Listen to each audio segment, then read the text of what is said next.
Hey everyone, my name is Shireen, founder of Oak Tree Counseling and Wellness, and today I wanted to talk about something that it's a thing in the psychology world. For some reason, HR loves personality tests, but therapists don't really love them. And what I mean by that is usually like the Myers-Briggs and other kind of personality tests like that. I think a personality test can be really interesting. I really do. And honestly, I think a lot of them help people feel seen or understood, especially if it's like the first time they've kind of explored their identity or personality. But as a therapist, I think the reason a lot of clinicians are cautious about personality tests is because human beings they're a lot more complex and they're a lot more contextual and dynamic. And you can take it 1 month, take it a different month, and you'll actually have a different result, right? You could take it 1 year, you could take it 5 years later, and you'll probably have a different result, right? So I think to make sense of it usually helps to have some context. And, for example, like somebody might come or they might identify as introverted, right? You have to wonder, are they really introverted or are they emotionally exhausted? Are they burnt out? Are they depressed? Are they living in survival mode? Are they recovering from something? Are they recovering from medical trauma or any kind of trauma?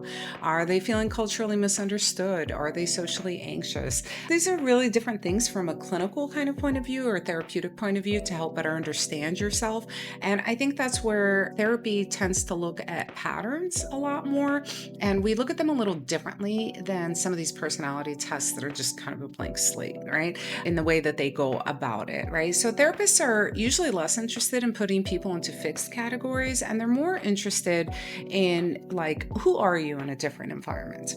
What happens to your body? What happens to your nervous system when you're under stress? What roles did you play growing up? What behaviors are adaptive versus authentic? Because a lot of traits people think are just my personality. Sometimes they could be protective strategies, right? They could be defensive strategies, and it changes. It changes with different stages in life. It could change with age. It can change with a different job. It could change with a different personality. A different relationship. Your personality may exhibit differently. So try not to use them as like a fixed box. They're useful. I think they're interesting, but I just wouldn't flag it as like, well, this is my personality, right? Or as an identity, I guess. So like again, things like the Myers-Briggs and so on. So a person may appear highly independent because they learned that they couldn't rely on others. And somebody may be emotionally detached because being vulnerable really never felt safe. Somebody may be hyperproductive because their nervous system equates like rest with guilt, right? So that's a big one, right?